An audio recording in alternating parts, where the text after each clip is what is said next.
Welcome to Book Night with the Compassion Consortium. We meet for Sunday service once each month and have several special events throughout the year. If you're new to us, welcome. We are interfaith, interspiritual, and interspecies community.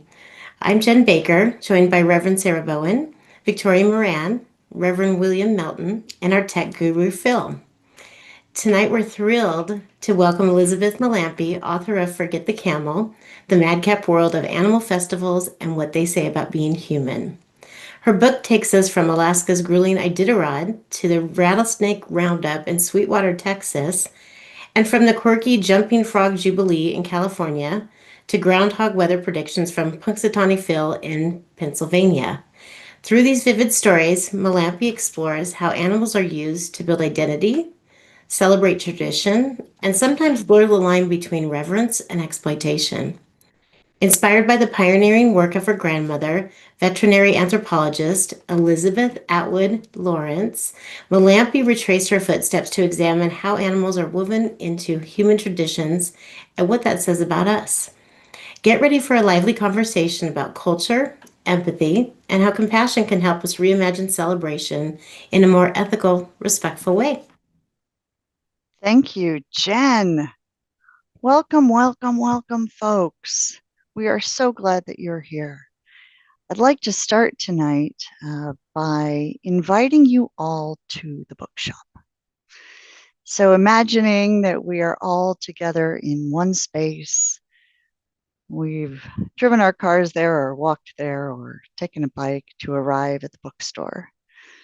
Peering in the windows, we see all the colorful covers. We have curiosity about what's inside. We open the door and we walk in to see rows and rows and rows of chairs.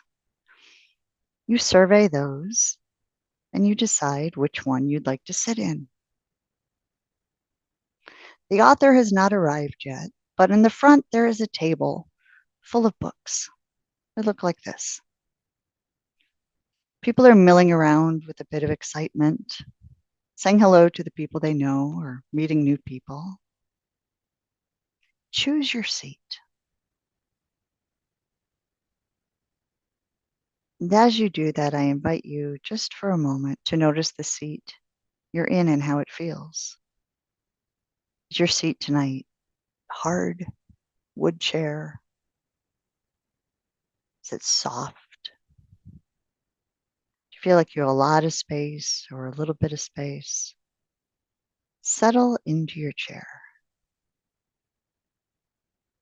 Take a few deep breaths.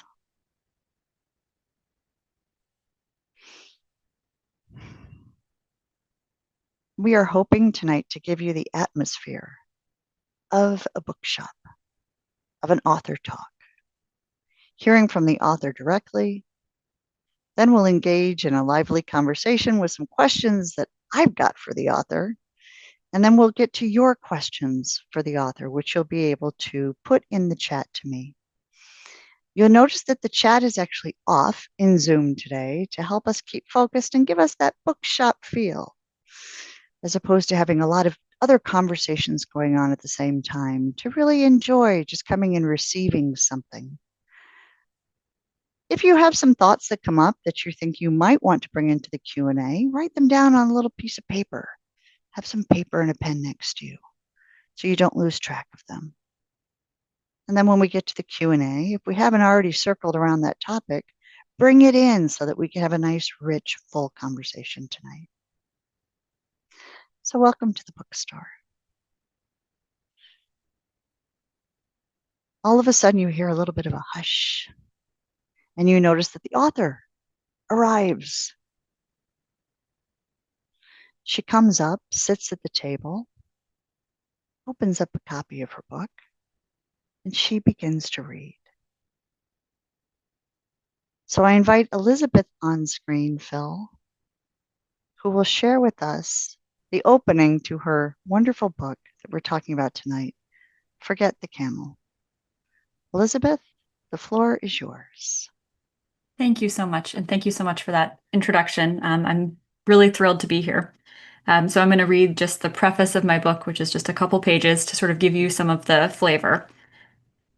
I never expected to live stream a woolly worm race, but here I am, eyes glued to my computer screen, as 7 strangers cup black and brown woolly worms tenderly in their hands. On the announcer's mark, the racers set their worms at the bottom of the special track, 7 pieces of string hung vertically in a row from a frame-like structure. The first woolly worm to make its way to the top of its string wins. When the race begins, the racers coach their worms. You've got it! Go, go, go! Some blow on the worms, while others clap at them. 2 human mascots, Misty and Merryweather, dance around the small stage dressed as woolly worms in black and brown striped onesies, red sneakers, and puffy gloves. A chant emerges from the small audience. Worm, worm, worm. But despite all of this encouragement, the stubborn woolly worms don't understand their mission. Many of them head the wrong way, turning around or falling off the string entirely. Worm down, the announcer exclaims. After a few minutes, the race still has no frontrunners. They've got to go all the way to the top, someone's voice off camera asks incredulously as the minutes tick on. Oh yeah, comes the answer. The camera focuses in on the worms, allowing me to get a better view. The bodies of these tiny woolly worms ripple as they inch along. After nearly 7 minutes, which is a long time to watch these tiny things crawl, one finally reaches the top, prompting the referee to blow his whistle. The winning worm crawls all over its human hands, while the official reads the worm. Folklore suggests that the colors of the woolly worms, which are not actually worms at all but caterpillars, forecast how bad the coming winter will be. But since every worm found in a given year has a slightly different coloration, it's hard to know which worm's prediction should be trusted. The competition determines which worm will be the official weather predictor. The winning worm, being the strongest worm of the year, its prediction for the coming winter is considered the best. Surrounded by a weekend of other activities, this race is the centerpiece of Banner Elk, North Carolina's annual Woolly Worm Festival. At festivals like this all around the country, communities gather to celebrate their local history, raise money for civic causes, and open their town to visitors. People use events like these to mark time, build their identity, and throw a good party. It's an old instinct. As the author Nancy Meyer wrote in her history, Festivals of the West, no one knows when men first gathered at an agreed-upon place at an appointed time to celebrate some break in the chain of routine days, but it must have been near the dawn of man. Festivals are unique performances of local identity that exist at the crossroads of our symbolic and practical lives. Their purpose is twofold, looking both inward and outward at once. They are community-centered and localized, but are often designed to entertain tourists and other visitors too. At festivals, we celebrate tradition, remind ourselves who we are, and evoke our common heritage. Then we project that self-image out to the world. Animal festivals have an abiding power to unite communities and raise spirits. Take the Woolly Worm Festival, which had been forced to transition into a virtual Woolly Worm Web Fest in light of a recent hurricane in the region. When organizers could not host the full-scale event, they decided to live stream a significantly smaller race than usual, taking advantage of the virtual format to ensure the annual ritual went forward. The town still didn't have running water, but the Woolly Worm Festival forged ahead. Animal festivals are that important. While festivals may be hard to define, they typically include a central theme that informs the food, music, entertainment, and decor. There are dozens of festivals around the United States that use animals as their central theme. This is nothing new or even particularly American. The word carnival, for instance, derives from the Latin word for meat, stemming from the centuries-old European tradition of pre-Lenten festivals that centered on feasting before the season of abstinence. We humans do all sorts of things to animals for the sake of tradition and entertainment. Kill them, eat them, race them, ride them, and sometimes even adore them. As someone who has always cared deeply about animals, I am constantly trying to encourage people to think differently about the creatures with whom we share our planet. This is why animal festivals are so deliriously intriguing to me. Each event reveals a slice of how we think about animals and how, in many ways, we disregard them even as we host events seemingly in their honor. These festivals perform a piece of local history, but they also solidify and reaffirm our relationship with animals, relying on symbolism to teach visitors, children, and each other what really matters, ourselves. They offer normalcy in trying times and opportunity in good ones. They are part of how we connect with the past, and they help us construct our identity for the future. these festivals tell stories about animals, which ultimately are also stories about us.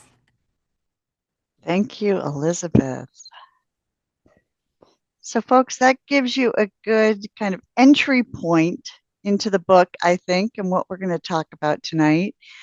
So, I've got a couple questions to get us started with Elizabeth here, and we're going to go from there. We're going to take a look at a couple of the festivals. We're going to talk about why Elizabeth wrote the book, her insights, and I think most importantly, how can we take her insights or what we can glean from this book to use in our own lives. To use in our own lives. You're probably here because you care about animals in some way. I would suspect you are. And so we'll make some of the ideas in this book actionable for you as well. So, but let's start at the beginning. Let's start at the beginning. Jen hinted at this a little bit in her opening, Elizabeth, but what drew you to writing the book? Like you put in a lot of miles, a lot of time, I suspect a lot of money, a lot of thinking. What drew you to writing this book? Yes, I got a lot of airline miles for this book. I bet. My grandmother was a veterinarian and an anthropologist who studied human-animal relationships, and she was a real pioneer in the field of human-animal studies. And when just before she got sick and passed away, she was working on what would have become sort of an anthology of animal festivals.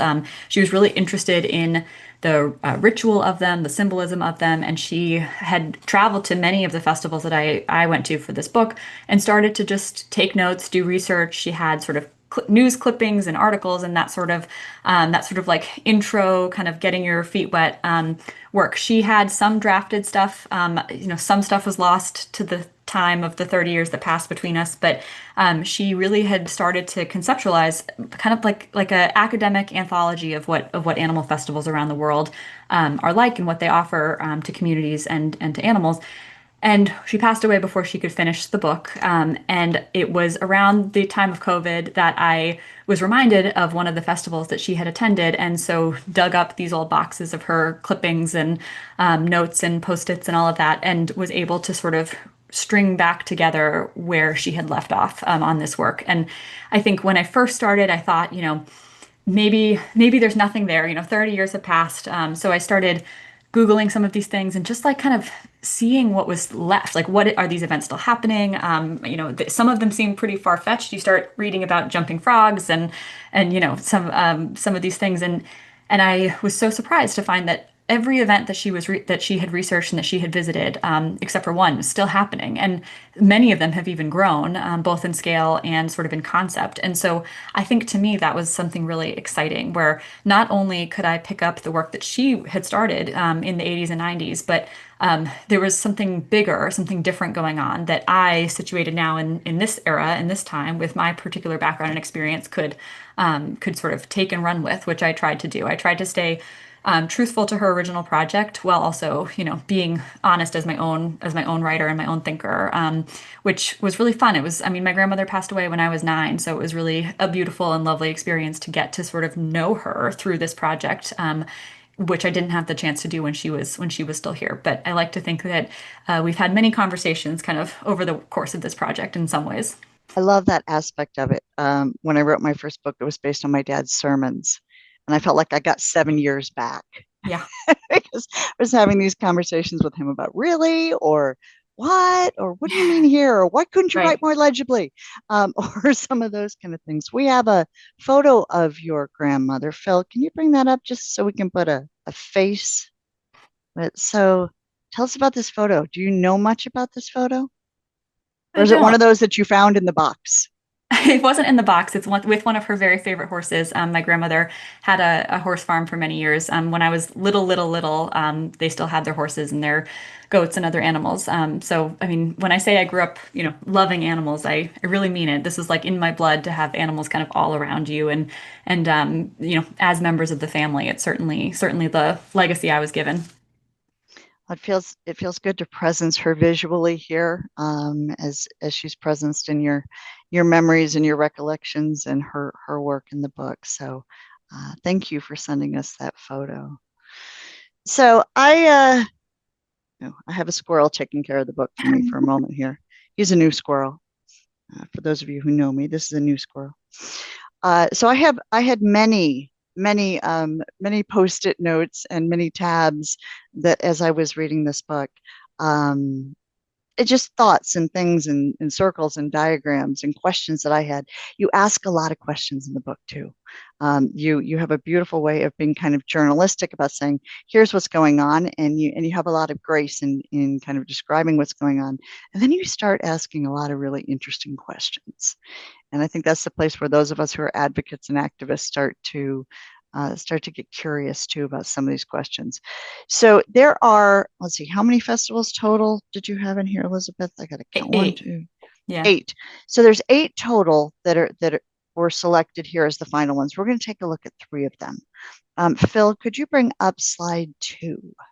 Folks, these are the 3 that we selected. There's 5 more if you get the book. But we are going to start talking about Iditarod. Then we're going to talk about the Maine Lobster Festival. And then we're going to talk about the Jumping Frog Festival. So each one of these has kind of a little bit of a distinction within the book.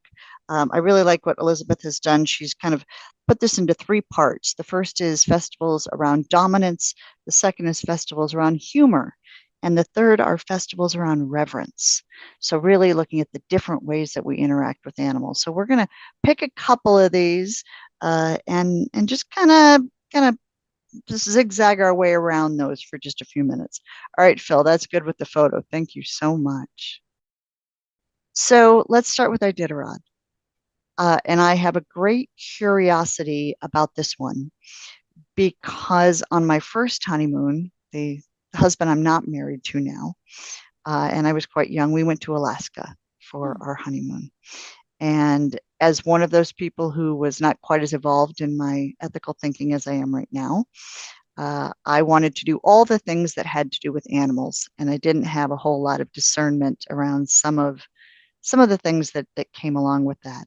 And so during the summer, they allow you to do dog sled rides with some of the sled dogs, and you go to a certain place, and they put you on like a kind of wheeled toboggan, and you get to take a ride. And it was a very confusing and kind of curious experience for me. But you went far beyond that. You went during the winter at the actual time when the Iditarod was happening. So tell us a little bit about that. What was it like to be there? What were some of the questions that kind of came up for you? What was it like to be in the middle of all of that? Yeah, so the Iditarod was such a interesting experience. So yes, it was freezing. It was, first weekend of March. It's bitterly, bitterly cold. There's very little daylight. I mean, all the things about Alaska in the winter.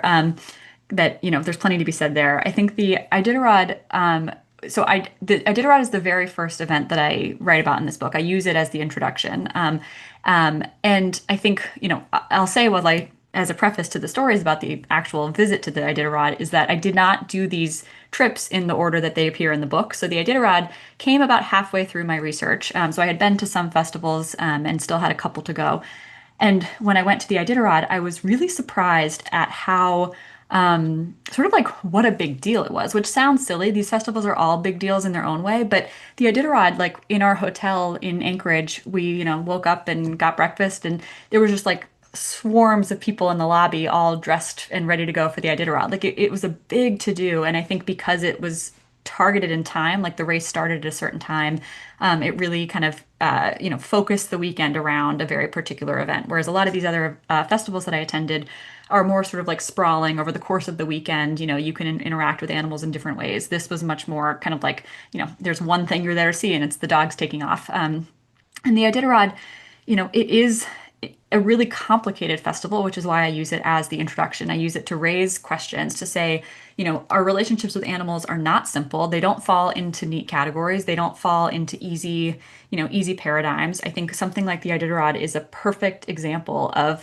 how animals that we love dogs, and these mushers really love their dogs. They treat them like they're part of the team, right? Like they could not do this without the dogs, and the spectators love the dogs. People had husky ears on their head, like little headbands, and I think there's a real like a true love there. You can't deny that. But on the same like on the other side of that token, or like on the other hand, The Iditarod is a really harmful race that hurts a lot of dogs. A lot of dogs really suffer. Some even pass away on the course. And so it becomes this really sort of interesting dichotomy between this love and this sort of using these animals in their bodies for our interests, which I in the book phrase as dominant. So like using an animal for our interests without any concern for theirs. And so this festival has both of those elements kind of front and center. You can't avoid them. You can't sort of have one without the other. And I think because of that, it's a really great place to start the book to say, you know, there's a lot of good that comes from these events. Like the Iditarod, I think brings, Anchorage in the winter is not a tourist haven, right? Like lots of people don't fly to Anchorage in the winter, but the event really does bring in a lot of people. It brings, out of towners like me and plenty of locals to sort of celebrate this once in a lifetime kind of opportunity to see these dogs take off. And it's a very kind of magical atmosphere. I mean, it was fun to be there in some ways. Like it felt special. It felt like we were doing something cool and hard and exciting. And it felt, sort of good to be seeing this experience. Well, at the same time, I think on the other hand, it felt very complicit in a lot of animal harm, and you had a lot of guilt about enjoying these things when these animals were about to undertake this big journey, and likely suffer in some ways, big or small. And so I think the Iditarod was a perfect place to sort of both kind of congeal some of my thoughts about this book, but then also as I was writing, it felt like a great entryway into these questions of how do you balance tradition with animal harm? How do you balance the good to people to harm to animals? And I think those questions are at the core of the book. Yeah, I could get that sense when you were sharing about it. The that tension between you while you're writing about, here's this kind of amazing thing that's going on. Here's the history of what's happening with it. And then here's how I'm feeling inside. There was one thing that really stood out to me, um, where you said, often we treat animals with a blend of supremacy and love, making categorization and study difficult. But looking at three categories, the dominance, the humor, and the reverence, offer a starting point to begin to untangle our sometimes complicated relationships with different animals and a diagnostic tool to understand why we do what we do to different species. And I think that was really salient for me because often I hear people say, I don't understand why people do what they do. When we look at something on the surface or we hear, this many dogs have passed away this year at this race, there can be that kind of rushing of anger or the kind of, I don't understand how people can do this. And did you find that by being in different places, talking with people, kind of immersing yourself, that you found more understanding, or did you find more anger and frustration, like, or maybe I guess a combination of all of the above? Like, what point does immersion help with this? I think all of the above. I think that I certainly at times when I was at various events that I went to, felt that frustration, that anger, that sort of like, how is this possible that this is just accepted, this is normal, this is even kind of more than just accepted. It's touted as like, the event of the year. This is what everyone has to come to. And so the frustration was definitely there, and I felt that deeply. But I think what I experienced through doing this research and through talking to people is, I think what a lot of people who dive into learning about the other side of any issue often experience, which is that people mostly are good people. And I think that these people who put on these festivals, it's not like they were ogres with like, I am evil tattooed across their chest. Like they were good people who really cared about their communities and who wanted, to support their families and their towns, and who wanted to, invoke their local history and use it for good. I think that's like largely the stories that you heard over and over again. I think, many of the individual justifications at different events that I heard of why they continue doing it did not, to me, hold water. They felt pretextual or sort of like they were trying to fend off, criticism from annoying animal people like me. But I think on the whole, when you started really diving in, that I think I didn't want to write this book as, like vegan propaganda where like the animal rights people are not letting anyone have any fun. And I think I came across that feeling in myself a lot where I wanted to address, and I am vegan and I love animals and I am an animal advocate and all of those things might be true. But I didn't want the book to read as like kind of like a diatribe of all the things we do that are wrong to animals. I wanted to engage with it from a place of true curiosity and of recognition that, humans are animals too. We do these things for a reason. Those reasons might be really complicated, but they're not bad reasons. Those reasons exist. And I think that we can argue again about the justifications. We can argue about whether those events are still appropriate in this day and age, which, I have lots of thoughts about, of course. But I think the idea that these things are just like happening kind of out of the malice of someone's heart isn't what I experienced at all. I think largely these people are deeply caring people. I mean, for anyone who's put on an event, even an event like this tonight, you know how much work it is to put on a event that takes a weekend or takes a lot of time. And these people take that time out of their lives to do it. So they find it deeply meaningful and deeply important. And I wanted the book to engage with that in a real way, not just in sort of like in passing, but in sort of a way to make clear how complicated these issues are. You can't just sort of, talk about animals in the abstract because animal issues are human issues too. Yeah, which takes us beautifully to one that might be a little more challenging. And let's go there. Let's talk about the Maine Lobster Festival. And you start that chapter by talking a little bit about, where you grew up, how this is part of your lineage.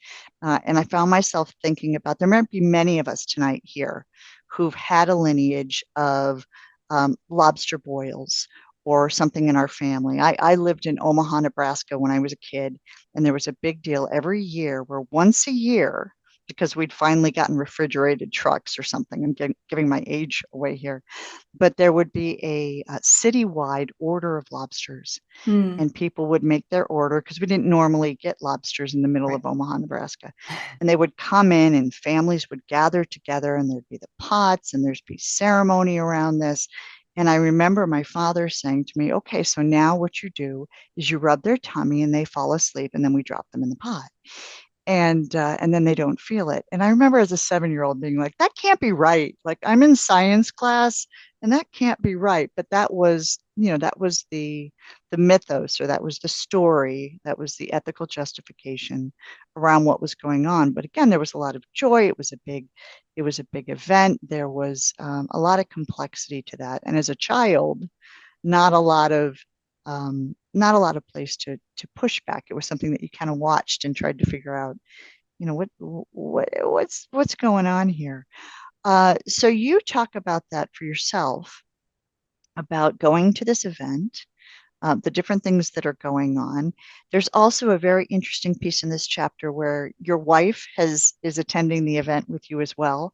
And there's kind of a moment where she takes one action and you kind of ask her about that action.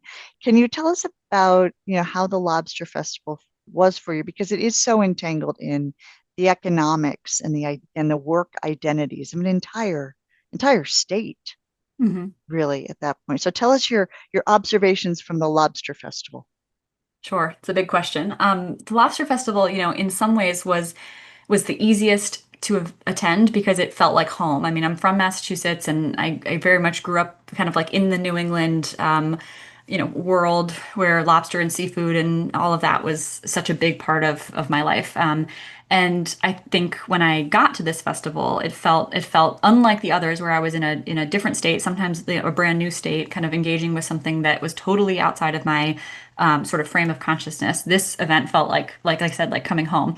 And so I think there was a piece of it that was very nostalgic. It felt like in a different life, in a different time of my life, we could have, as a family, gotten in our car and driven the 2 hours and had a nice lobster meal on a Saturday in Maine. And that would have been really fun and lovely and meaningful. And there's like carnival games over here, and there's live music over there, and there's, souvenirs for sale in that tent. And that kind of festival atmosphere would have been really engaging and fun. And so on the one hand, I had this nostalgia piece of this like, kind of comforting atmosphere.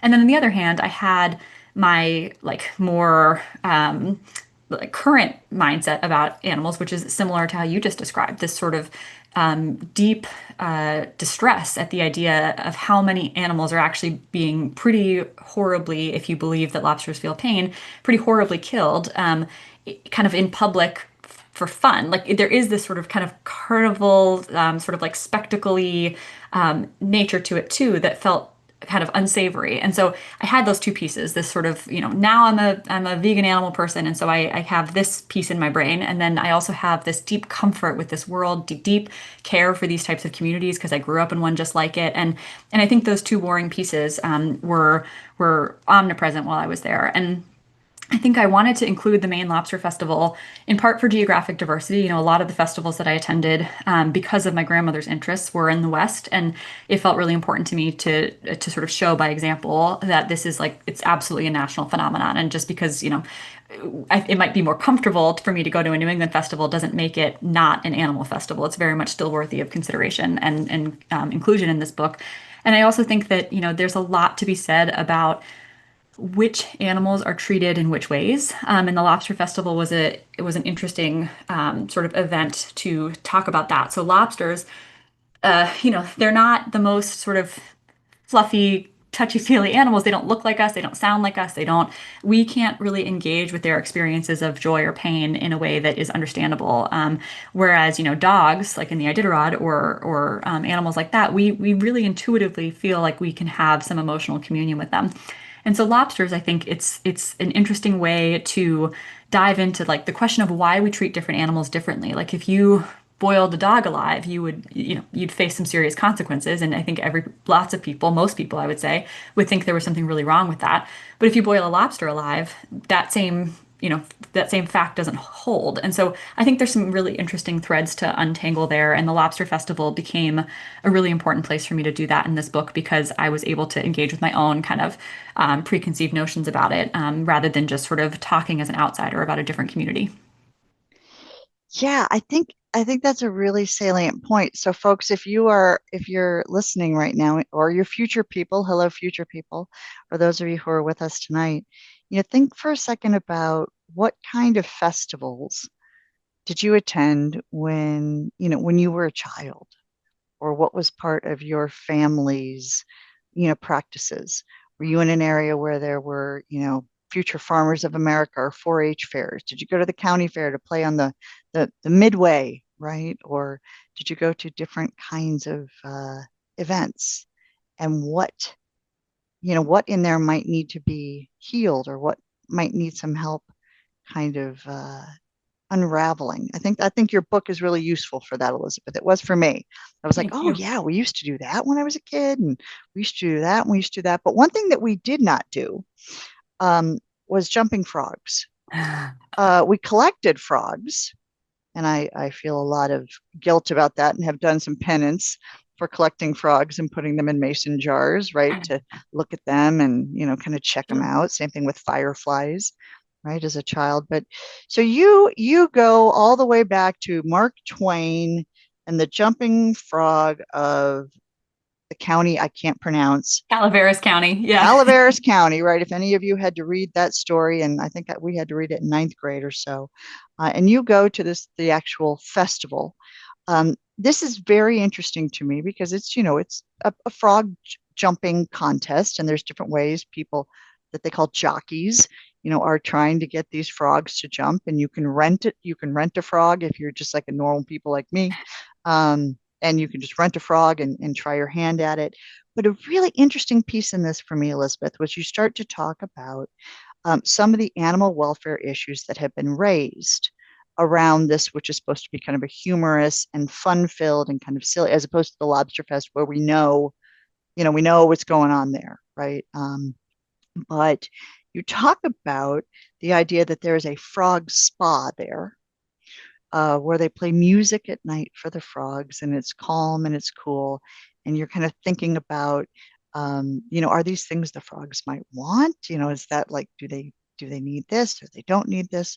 But there's a big, really kind of prescient piece in that story about the impact that animal advocates have had by raising questions in the way that the festival has started to adapt to either performatively or in reality try to address some of those kind of things. Can you talk a little bit more? Can you expand from there a Yeah. little bit about that Jumping Frog Festival?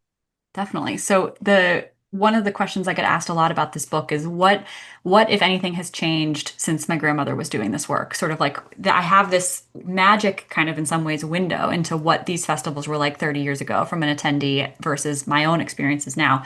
And the Frog Festival is a great place to talk about that because there has been, from judging from my grandmother's notes, which is they're incomplete and maybe she left something out, but the attention to welfare now is kind of like an unbelievable step from where it was when she attended 30 years ago, 35 years ago. And I think that that is such an interesting and I think hopeful place for activists and advocates to think is that I think this like attention on these events does matter, even if it's on the margins. I think that welfare growth has certainly been happening. And I think that it's an interesting, as I wrote this book, the dominance section is very clear cut, like you said. It's sort of like we know what's going on there.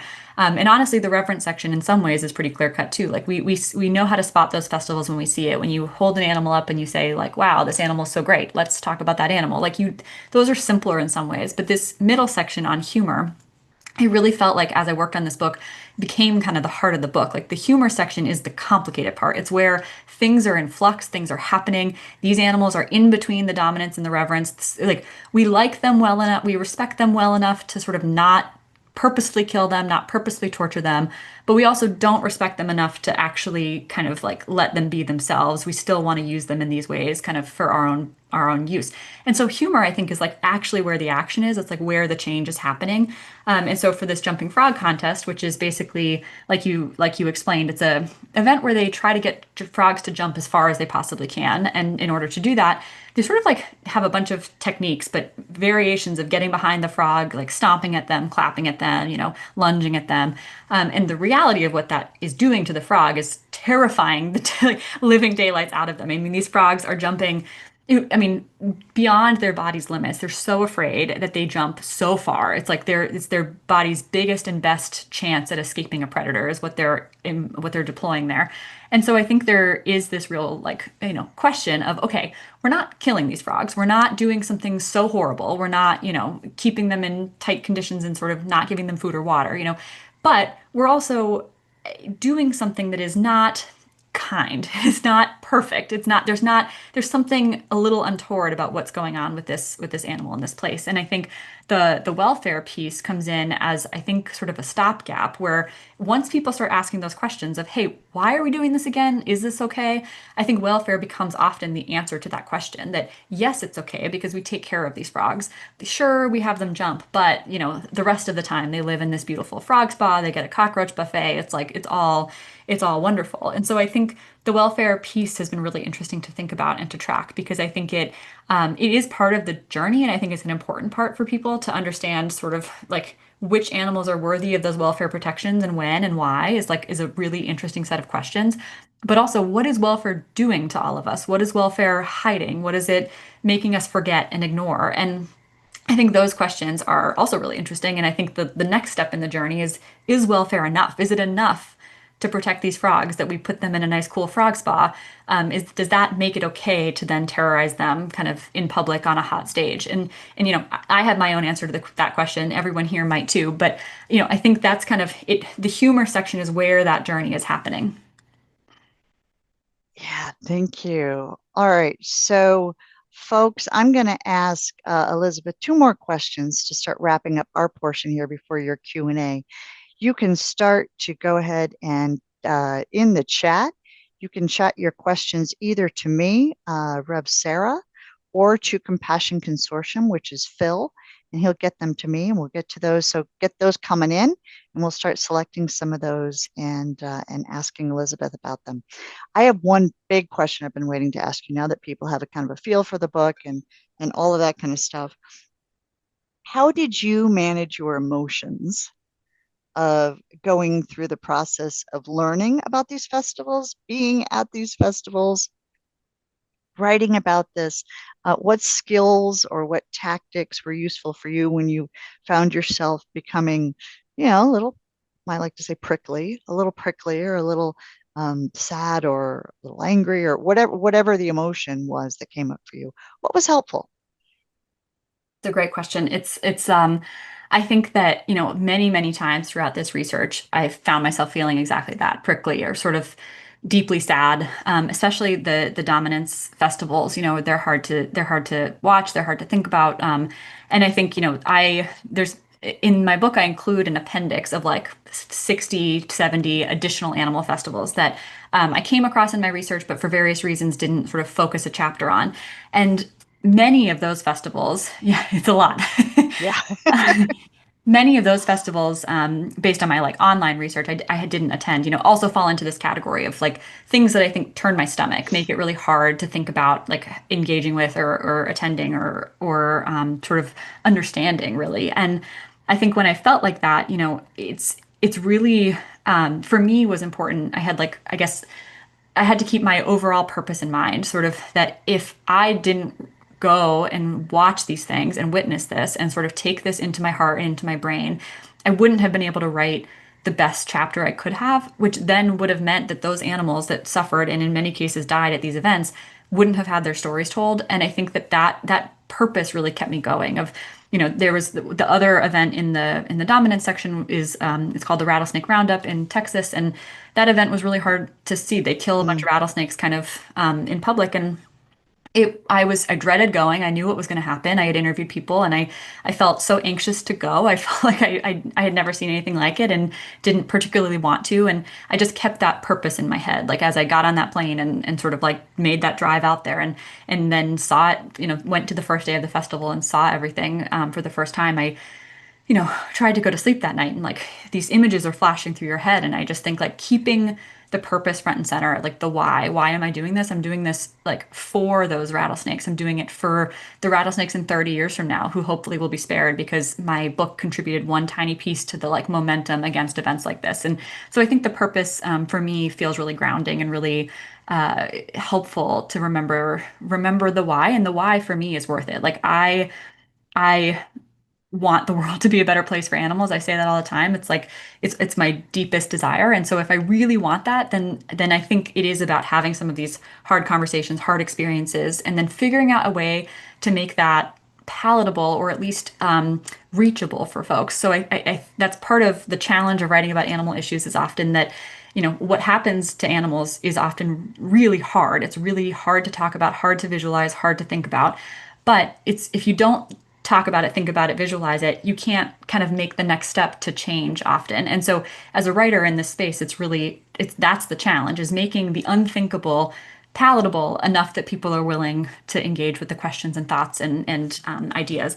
And that's one of the reasons that animal festivals stood out to me as a topic worth writing about is that I think with animal issues, people come to them with a lot of like brain junk. They come to them with a lot of preconceived ideas, biases, assumptions, lessons they learned when they were children, floating around.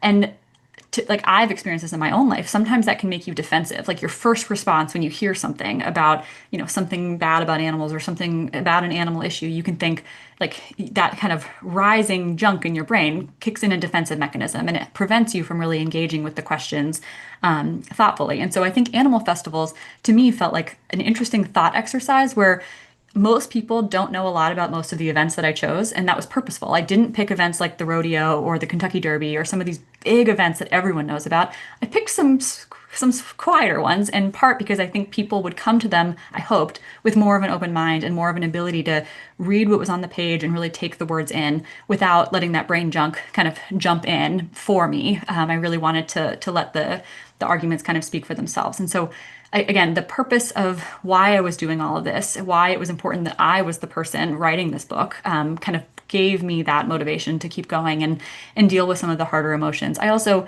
had a wonderful support system. I had a wife who traveled with me to all these events, and I had a family who knew what I was doing and knew the work of my grandmothers that I was picking up. And my mom, I texted her every night of some of the hardest events, and we debriefed it together. And I think having those supports was really helpful, of course, to manage some of that stuff too.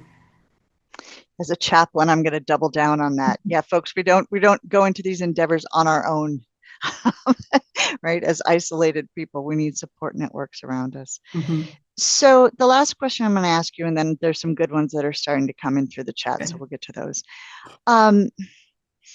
there can be, when we hear about something like this, an initial response of saying, of becoming highly activated. And then what we want to do is we want to like go on social media and start saying, oh, this is so horrible. And how dare you people do this? And you don't love animals at all. And, that kind of, that, just that, I don't know, like my mother used to call it like verbal diarrhea, like Yeah. just like you can't hold it inside, the anger, the frustration, and you just need to project it right out at the people who you feel are the perpetrators. You took a very different kind of way of doing this, which was try to understand what is driving the reason that these things are happening. The cultural traditions, the economics behind them, what people are trying to seek out of communities, why the festivals are happening, how it is part of their lineage, all of that, to try to then go forward with action rather than coming from an activated kind of triggered response of bad, no, that kind of thing. So if there are people who are here, who are listening tonight, or the future people, hello future people, and they're wondering like, okay, I see this stuff around me and it gets me really agitated and I'm really not sure where to start beyond just the kind of calling people out kind of thing. Do you have any recommendation for a way that they can start? What is a way that you start to do this in a way that is compassionate, is grounded, is useful, is looking at meaningful change? I know it's a big question. You've got a bunch of different festivals here, and it's not like here's my 3-step plan from Elizabeth, Sure. Yeah. for how to do this. But what would be one thing that you would think that they could embark on? Yeah, I think that, one of the missions of writing this book was to sort of bring the animals back into the conversation. And I think this audience here might already have that kind of checked off in their kind of cosmic to-do list. But I think, that for many people, for me, is a journey. Like I think we are often taught in our sort of like modern American society to forget about animals. Like we're taught to sort of discount their interests, discount their needs, and to sort of focus on ours as humans. And, I think that's not any one individual's fault. That's just sort of how our culture often operates. And so this book is part of a project of mine to help bring animals back kind of into that top line cultural consciousness of the things that we do have real felt impacts on other creatures, and that matters. It's not just like that matters part is actually really important. Like I think people might not care if you impact something unless it matters, and I think that reminding people sort of all of the unthinking ways that we use animals, for me feels like very pressing. I think that I'm sort of drawn to the idea that when we forget, when we just sort of ignore and kind of breeze over and gloss over what happens to animals, I think that to me that's like a danger zone where I think kind of bad things hide in dark spots like that. And I think to bring animals back up and say, hey, this is really important. And again, this audience might already be doing that, but I think one way to start these conversations is not pointing fingers, not coming in your right guns blazing, but saying, hey, what does this actually mean for those frogs that we're dumping? What does this actually mean for, the hummingbirds in my local hummingbird festival or whatever the case may be? And just asking that question, asking it of yourself privately, quietly, while you reflect on whether or not you should attend, asking it of your family. If a family member wants to go, maybe it's just as simple as having that conversation and saying, I love the idea of our community's biggest festival of the year, but I've been thinking about those birds. Like I wonder what this experience is like for them. And just having that kind of back in the conversation in small ways. I think so much of animal activism, so much of all advocacy, I think is in those like kind of one-on-one conversations where you're turning people's attention towards something that you care about, and because you care about it, they will listen. And I think that piece can be really important. So I would say those like kind of subtle, small conversations and questions. I also think with animal festivals in general, if there is one in your hometown or there is sort of an event that speaks to you in particular, there's really great, I think, opportunities to kind of get involved and have some of those conversations with organizers about what that needs to or should look like in the future. And so it doesn't have to be, let's shut down this event. This is horrible. I never want to see this again. It could be like, hey, this heritage is really important to you. It's really important to me. I'm also from this town. Here's my experience with coming to this. And here's what really matters about this festival. It's hanging out with my family. It's, getting to celebrate my town. It's raising money for these causes I care about. What it's not is torturing those animals. That's a little bit of an aside. And I think kind of helping drive the conversations in your community around those questions of how can we have the good without the bad.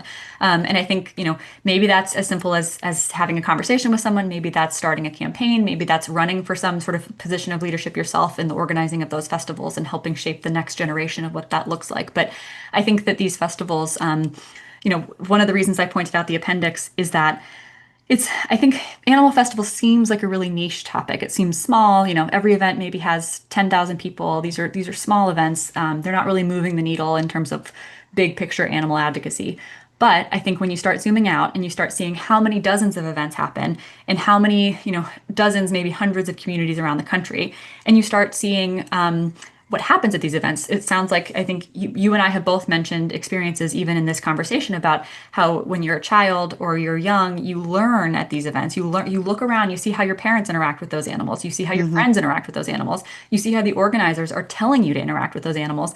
And that becomes part of your own assumptions, norms, behaviors about animals. Like it's part of how we pass down those behaviors, those relationships with animals. And so I think these festivals, again, any one might not move the needle, but if you start zooming out, I think they're really powerful places to shape how communities start thinking about their relationship with the non-human world. I think that's really helpful. And you used two of my favorite phrases. I wonder and I'm curious about. So And I always good to think start from a those place of curiosity. always starting from a place of curiosity about, I'm wondering what it's really like for a frog to be in the frog spa. Can we go through that together for a minute? How do we know what kind of music they like? How are you guys choosing what you pick? Starting in a place where you're not activating someone's defense mechanism Right. because you're coming in with some curiosity and building trust through that conversation with them before you start getting to some of the bigger questions, right? Like find that place of, I wonder about, I'm curious about. So yeah, it sounds like we have some similar tactics. All right, Elizabeth, let's see what the people have to say. Okay, we've got a question here, which is an interesting one. Well, they're all interesting, but let's start with this first interesting question. Is there any mention in the book of carnival games like dancing chickens, diving donkeys, fighting bears, apes, orangutans? I'm wondering if this person is talking about like the mechanical Mm-hmm. games as well, right? Because I'm not sure if they're talking about live animals doing these things or mechanical or both. But is there anything in this category here within the book? It's a really interesting question. I think the short answer is no with respect to the mechanical ones. I think that that to me falls into some, I think, like really interesting and really complicated questions about how we use animals kind of like as symbols, like in their own, like not real animals. So I guess, sorry, let me back up. One of the themes that I came back to again and again in this book is how animals are such compelling centers of festivals because in many ways they're unpredictable. Like I think one of the reasons we use animals for things like the jumping frog contest or camel racing or whatever is the unpredictability of it. It's like, will they, won't they? Will they jump 3 feet or will they jump 6 inches to the left? And I think that that's what makes these things interesting. Now, I think the second thing that makes these things interesting is the symbolism of them. It's sort of what the brain junk says about the frogs, what the brain junk says about the ducks or whatever the animal is, and that I think is like very related to the book, to my book in terms of like those mechanical carnival things. It's I think that's all kind of wrapped up into a lot of these questions of like, when we use animal images, what exactly are we doing? What are we saying? What are we reminding people of? And I think on the one hand, it can seem totally innocuous to have some, ducks bobbing around and you have to like lift them up at a carnival or something. But on the other hand, that again is kind of reminding us that animals are objects. It's over and over again reinscribing that message of objectification. And I think that does some harm. I don't think it's, the worst. I think harming live animals is worse, kind of objectively, but I don't think that that's harmless. I think it again kind of relies on these same tropes and norms and ideas. So it's a really interesting question, and I think you can go down that rabbit hole even further, which I have not in this book, but I do kind of think about is like, at Christmas. Which I celebrate, you can find wrapping paper with woodland creatures wrapped in wreaths and looking beautiful and sparkly. And then you like drive down the street and there's, six dead woodland creatures that have been hit by cars on your road. And I think you can start to think, well, why are they adorning our presence in this really cute, happy, wonderful way while we're not actually taking care of the ones that exist in our real world? And so these questions of like when these images appear, what are we doing with them? I think are really interesting questions that are related to my book, but not directly in it.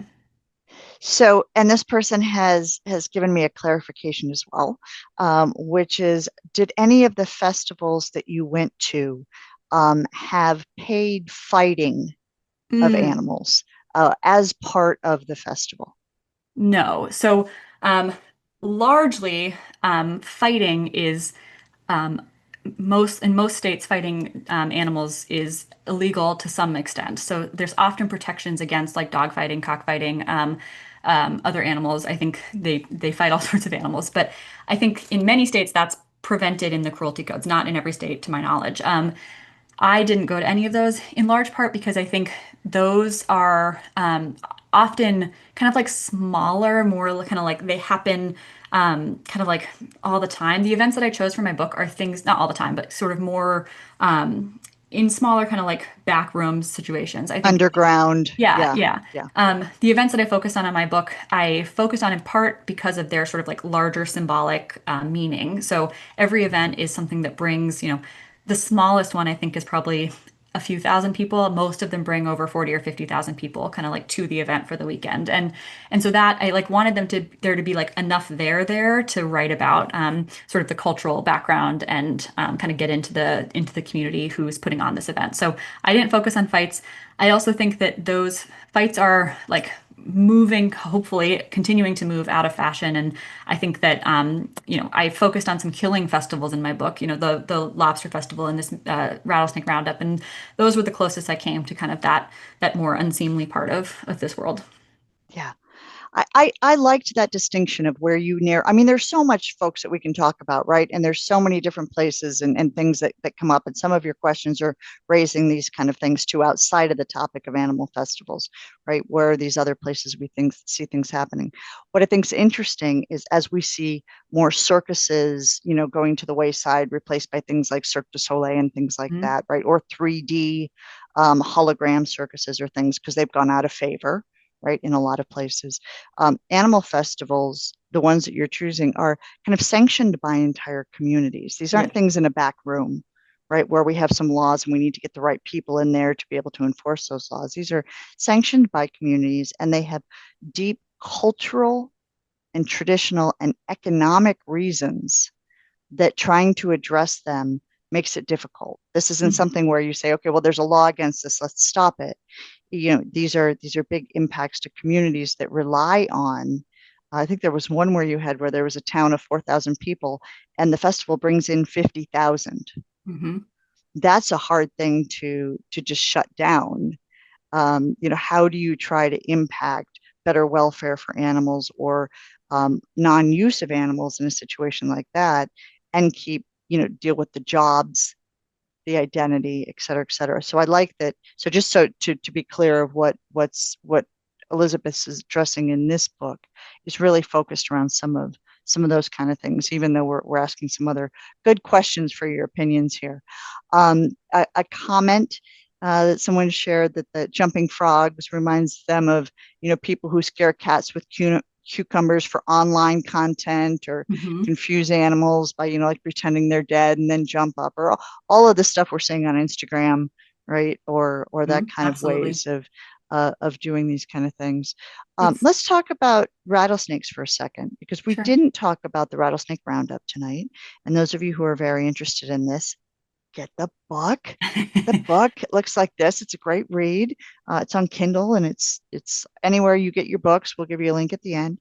Um, what was the reaction for violent situations like rattlesnakes when they are killed? And were there kids there? And if so, did you talk to the kids? That's a great question.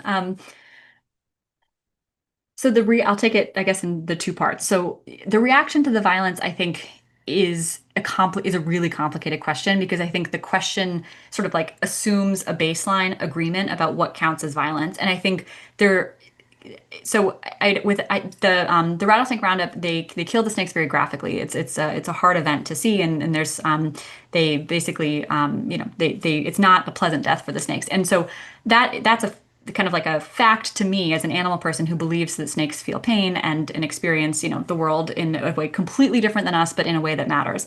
But I think that there's a lot of people who don't think snakes feel pain, who think that snakes are like kind of unfeeling, unthinking things that are evil and don't really deserve our attention or time. And so, like, the question of violence, like what actually is befalling a snake body, will read really differently than if that same action were befalling a dog or a cat body. And so, I guess I just want to like preface my answer with that I think I'm not actually sure that every attendee would use the word violence to describe what was going on, despite the fact that that seemed completely obvious to me as an outsider. As an outsider, I'm not, this is in Texas. I'm not from Texas. So that's what I mean by outsider. And that being said, I think that, interacting with violence was part of the point of this festival. It's part of what people came for. It's part of the draw. And I think that that is a really fascinating and kind of deeply interesting part of human psychology. I think many humans, maybe all, have a piece of us that is interested in violence. I think that interest might vary between people for sure, but it's that phenomenon of when there's a car accident on the other side of the highway, everyone slows down and tries to look. Yeah, it's that idea of like we all are drawn to violence. It's why American football is so popular. Like we love watching these clashes, these violent things, and it's ancient. I mean, my undergraduate work was I like studied ancient religion, and ancient Christianity is full of spectacles and martyrdoms and things where violence was kind of on display. And so that idea of, so like, I guess a two-part answer, like one, I'm not sure everyone's definition of violence is the same. And then two, I think violence is actually a draw. I don't think it's not something like everyone was shielding their eyes from. I think it's why they came. And it was the busiest part of the festival grounds was right around where this killing was happening. And people wanted to see, they wanted to, take selfies of themselves with it. Like it very much wanted to interact with the killing, with the gore, with the whole that particular piece of the festival. Not everyone, certainly. I mean, I didn't love what I was standing there because I wanted to do this research sort of responsibly. So I might have looked like I was interested, but I wasn't. So I don't mean to speak for other people's kind of like interior dialogues because no one would have known mine. But judging from what I saw and how I saw people kind of vocalize their reactions to the event, that is what I would say. And then the second piece of the question about the children, I think is like fascinating. And one of the most important and sort of like pressing pieces of this book that sticks out to me, having finished it, is I think like, yes, there were children there. Absolutely. That was like one of the biggest, like that was like, it's billed as this family event that you can sort of bring your kids to. And one of the main attractions at this event is skinning snakes, and so kids could do that. They could sign up and they could do it themselves. They were sort of being taught literally how to engage in this world of what I would call violence, what other people might call something else. But so the kids were critical. I'll tell like one quick anecdote. I was at at the Rattlesnake Roundup, and they keep all the snakes in what they call a snake, like the snake pit. And there's a viewing window kind of like low to the ground where you can bend down and see the snakes. But for children, it's kind of eye level. And a kid was sort of like looking at the snakes or whatever. And the mom, or I assume mother, a woman who was with the kids, kind of like leaned down to the kids and said, "Look at those snakes. Like, aren't they so scary?" And the kid, I have no idea what the kid's internal dialogue was. Like, maybe the kid wasn't scared. Maybe the kid felt like, "Ooh, interesting. Like, what a strange creature," or "Wow, what a cool," like, who knows what that kid thought. But that the adult who was with the kid made a choice to educate that kid in that moment about what he was seeing meant. And I think that is really interesting when you're telling kids, here's how you should be thinking about these animals, here's how you should be interacting with them, because those lessons go far beyond these festivals. I think like when you are raised in a world where animals are like scary, are sort of otherized in that extreme sense, it can be much harder than as an adult to walk back some of those lessons and say, okay, well, why do we eat lobsters and not snakes? Why do we eat, certain animals, not others? Why do we treat, why is it illegal to harm some animals and not others? Which every state often has exceptions for like which animals fall under their animal cruelty codes and things like that.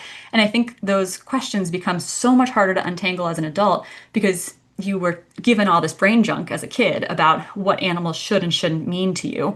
And so I think the teaching kids and sort of helping kids like inherit that understanding of animals is a huge part of all of the festivals. I could go on and give you an example from every single one in the book. They're all in the book if you're interested, of when kids are sort of being inculcated into this idea of animals as objects. And that to me is like one of the things that like was like when I talked earlier about like my mission of writing this book. It's like seeing how we're telling kids how to think about animals in a way that is so objectifying to me felt like urgent. Like that we can't be doing that. We can't be passing these lessons down because it makes it so much harder to undo than it does if we never put those lessons in their head in the first place. So it's a fascinating question, and I obviously have a lot to say about it. Yeah, and it's an interesting question for us because right this year in our animal chaplaincy training program, our student cohorts are named after the Chinese zodiac, and this is the year of the snake. Mhm. So we've been doing a lot of work around snakes and looking at, that there's 50% of the population has anxiety around snakes, 2 to 3% of the population has clinical ophidiophobia, right? There's some case that we have a biology of fear that Mhm. we are passing down epigenetically around animals who at one point, we feared because they could, even though most snakes, can't hurt us unless you're living in Australia, folks, you got to be really careful there.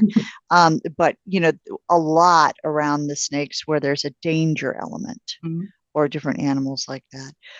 The other thing that just came up for me when you were talking too is, the idea about when animals can be returned to their environments or not returned to their environments after the festivals. There's a really interesting piece in the frog jumping thing about this law that the frogs that were taken out couldn't be returned because they had been mingling with other snakes that might have diseases that then they would take back to their habitats, and the way that they tried to figure out how to find laws to allow them to do this. So the idea of disease that might also be happening in these festivals, beyond violence and killing, that could be in peril that we might not even think of. I had never even thought of, zoonotic diseases being, part of what's going on. So I think there's, as you start to go down these layers, especially when we're talking about fear,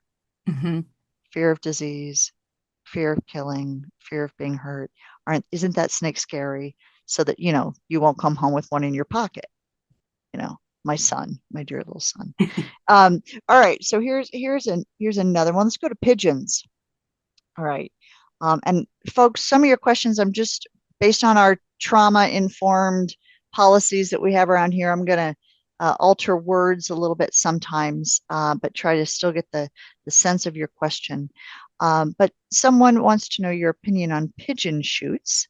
And we're dealing with these in New York and New Jersey right now, where pigeons are taken from one state, and then they are, put in a catapult, right? And re, re to refly into the air as shooting targets. And so I think I know what your opinion is going to be on this. But I would add to the question, what might be a way to enter into, kind of working with people around, hey, what's going on here?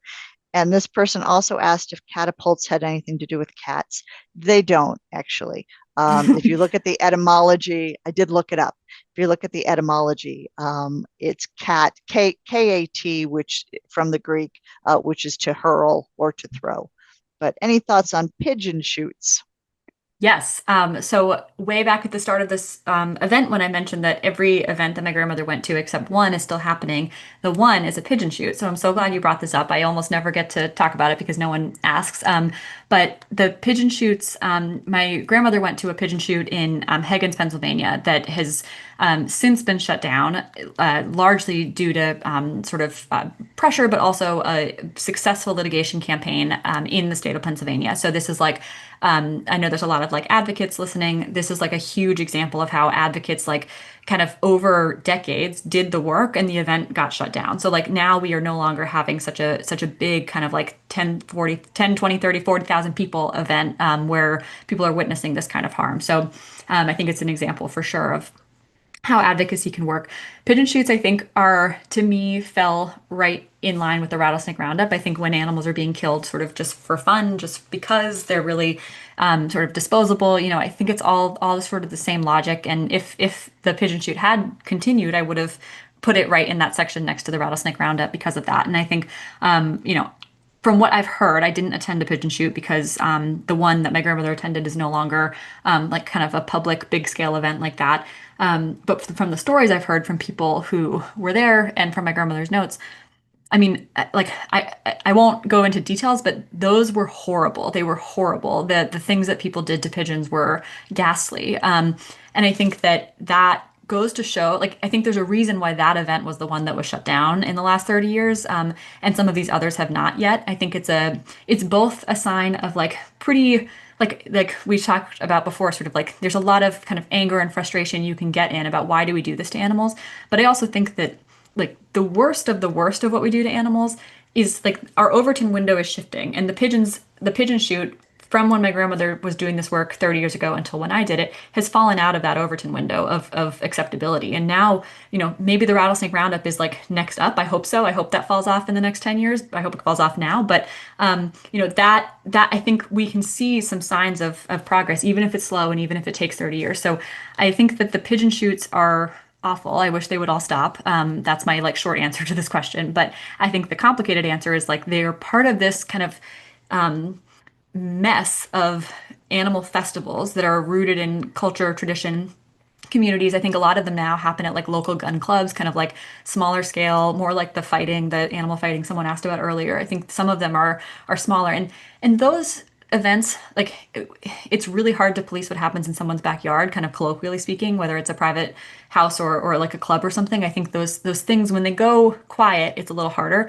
But I think that's a win in some ways. These festivals that I focused on are huge, and they're focusing on like getting, kind of getting the word out to masses of people. And when you have events shifting where they happen, I think that's a sign of progress too. So the pigeon shoots, yeah, they're horrible, but I think they're an interesting place to study as sort of what's happened over the last 30 years. How have advocates helped kind of the fight against that, and how can we use those lessons for some of these other festivals? On 42nd Street right now, somewhere I think between might be 7th and 8th, there is a very, very large billboard right there in Times Square that is raising awareness about trans-state relocation Mm. of pigeons for pigeon shoots, thanks to the people at PETA. Mm. So, folks, if you're in Times Square, take a look. There's a massive pigeon looking down from one of those buildings, and I think that is also a very good sign towards what we're talking about here. All right, I'm running out of time, and you all have really, really great questions. So hopefully you'll be able to be at some of Elizabeth's other events. But here's one I can't not ask, and I'm going in kind of order as they're coming in. But were there any festivals you studied based on already dead animals? For example, in her state, there is a testicle festival which focuses on eating turkey testicles. Huh. Did you come across this one, or is it going to be in a sequel? Yeah, no, Elizabeth. I haven't. And this is one of the most fun parts about this book and about this topic is that every time I talk about this book, without fail, every book event I do, every time I talk to just like a person kind of I meet in life about this book, I always hear from someone, "Oh, have you heard about this festival that happens in my hometown?" And to me, that's just like sort of like a pat on the back that I picked a good topic because it's like these festivals are everywhere. They're just like they're all over the place. And I think when it like you can't possibly have found them all because when you Google animal festival, nothing comes up. Maybe my book does now, but when I was starting this research, nothing came up. And so I think it's like it's a category that people haven't pulled together yet. So, you have all of these events are called different things, but Animal Festival hasn't yet meant anything. And so I love hearing about events that happen in other places that I haven't heard of because I think that's kind of case in point that this matters. And so the festivals I focus on in the book all focus on live animals, in part because I think that's kind of where some of those like kind of those lessons and those thoughts about how we relate to animals are most salient. But that being said, I think like absolutely there's tons of festivals where you're engaging with the dead bodies. Most notably, I think ones we might not even think about as festivals. So like the American Thanksgiving dinner is like an event, a festival that centers around a dead turkey. And so like, the testicle festival sounds very strange, but I think doesn't sound like when you actually kind of take away the brain junk, it sounds a lot like a clam bake or a barbecue where you're sort of all gathering to eat a part of a body. And so I think it's a really interesting question. And I certainly reference that in the book about how, I think if you are loose with your definition of animal festival, I think we all have engaged in many, many of them throughout our lives as we sort of navigate what it means to kind of be a human right now. I think there's a lot of times when you're sort of forced to engage with an animal or an animal body in some way. So I think that's really interesting. So as we wrap, a couple of ideas here. Our own Victoria added in the chat. It's making her have appreciation for veg fests, which serve the festival purpose with an animal supportive energy. And I agree, Victoria. And I want to add a layer onto that as well of having all of us think, what are the kind of festivals that we can create that honor animals in ways that can be supportive and educational, and things that we do that raise up the needs and the requirements and the challenges of different animals as well, right? What are the things that we can do that would be in our own communities? Y'all know that I am on a one woman quest to raise lots and lots of awareness around squirrels.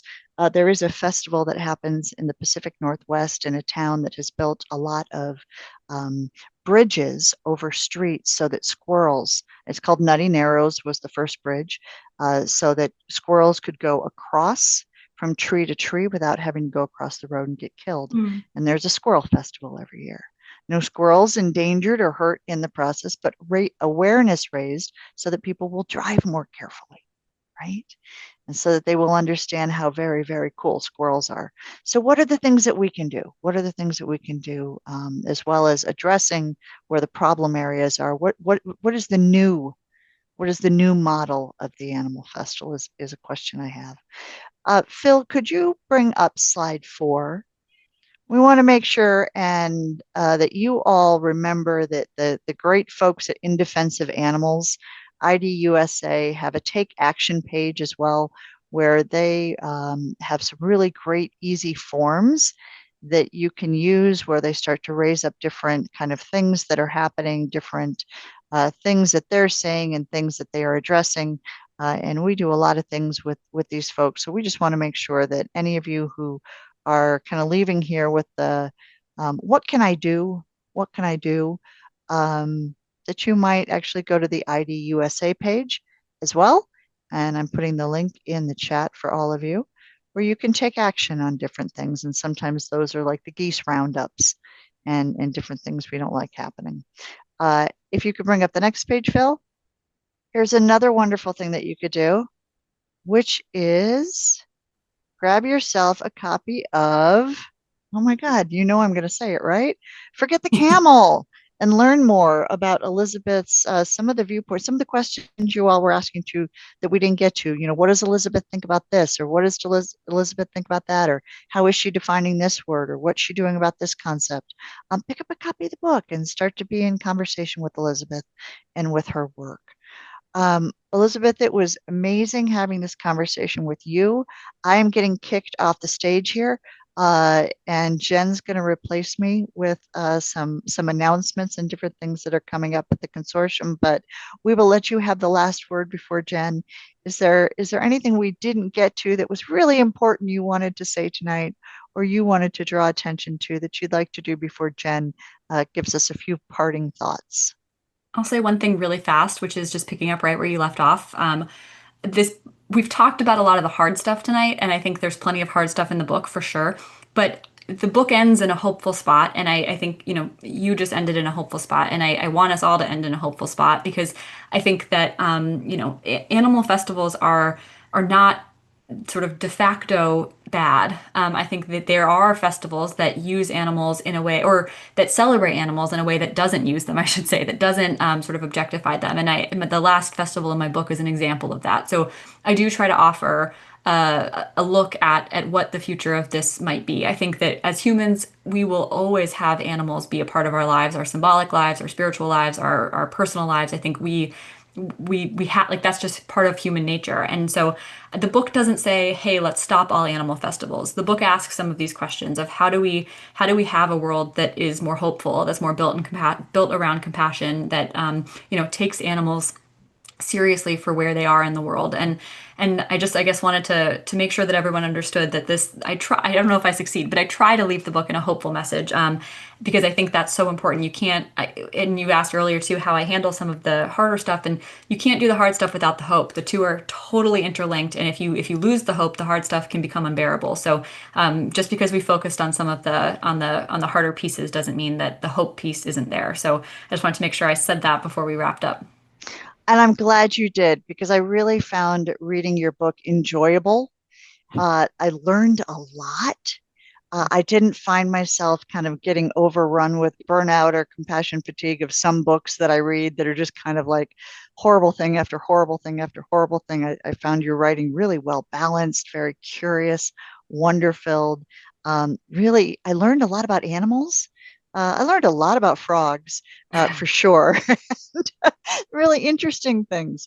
And so, for those of you who are like, well, I don't really like to read the super prickly books, I think that Elizabeth has done a really good job of balancing that and giving us some of these ideas towards the future. So well done, Elizabeth. It's a Thank you so much for beautiful having book. me. Really Thank well done. And thank you for being so generous with your time with us tonight. thank you. Um, Jen, would you like to close us out here and tell us what else is coming up over at the Compassion Consortium? Sure. So thank you all for coming and visiting us tonight for this fascinating journey through Forget the Camel. We hope Elizabeth's insights invited you to reflect not only on how animals are used in cultural traditions, but also on how we can meet these challenges in an intentional way with healthy coping skills and self-compassion. If tonight's conversation moved you, please consider making a donation to help support our mission. We invite you to continue exploring compassion, empathy, and connection at our weekly Sunday services with the Compassion Consortium. Together, we create a spiritual home for all beings, human and non-human alike. And we are so grateful for your presence and participation tonight. Until next time, may compassion guide your path. Good night, everyone.